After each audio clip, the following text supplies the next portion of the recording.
Hey everybody, Chris Lamm with Commerce Home Mortgage. This is the market update for the month of June. I hope everyone's having an awesome summer so far.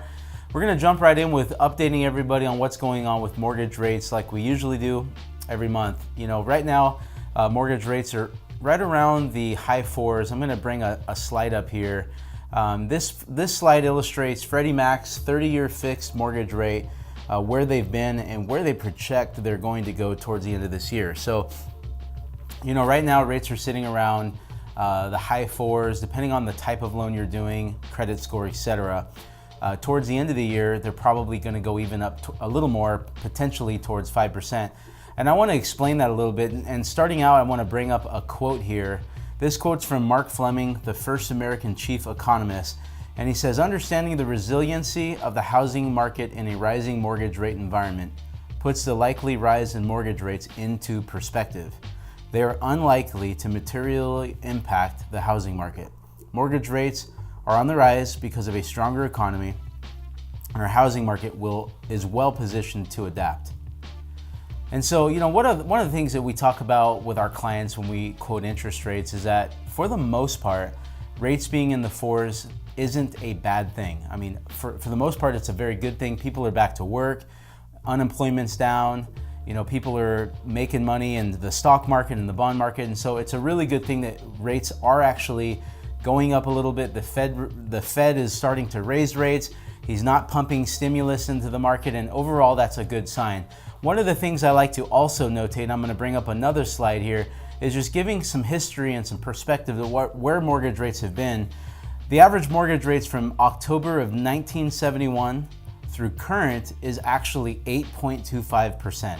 So getting a rate in the mid to high fours or even the 5% area is a really, really good rate and still considered all-time low rates. And so that's something to really take advantage of right now while rates are still low. If you know someone that's thinking about buying, it's important to do that. The other thing I wanted to touch on, I got a report from one of our main appraisers that we use here in our office last month, and the average sales price in May of 2018 was up at $296,000 in Shasta County. Now obviously that's the highest it's been for a long time.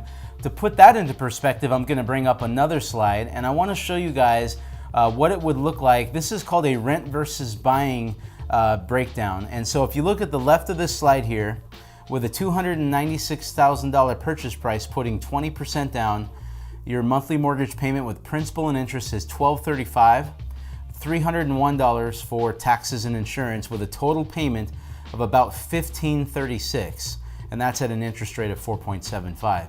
Now if you go to the right here, you'll see rent year one. Rent for a home similar to that right now in this county would be about $1,565 plus renter's insurance. You're paying about $1,588 to rent a home that is roughly $300,000 in value here in Shasta County. Now the interesting thing to think about when you think about home prices versus renting is that home prices have gone up, but rent has also gone up at about 4.5% a year. For any of those of you that are renting or hearing about people that are going out trying to find a rental in this market, I don't have to tell you that it's pretty difficult.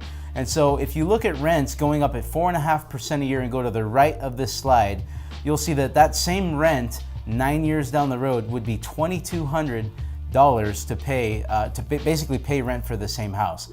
So it still makes sense with home prices being up, rates being higher for most people to buy, which is one of the reasons why you're seeing such a low inventory and a lot of buyer activity. Most buyers aren't even flinching at the current rate. So I thought this was some important information. Last but not least, we just want to thank everybody last month for the referrals. We had a lot of past client referrals, a lot of past clients coming back to us. That makes us very happy. We love seeing the people we worked with in the past. And obviously, if you have any questions about anything real estate or mortgage related, you can call or email the office anytime. Have a great June, and we'll talk to you soon. Thank you.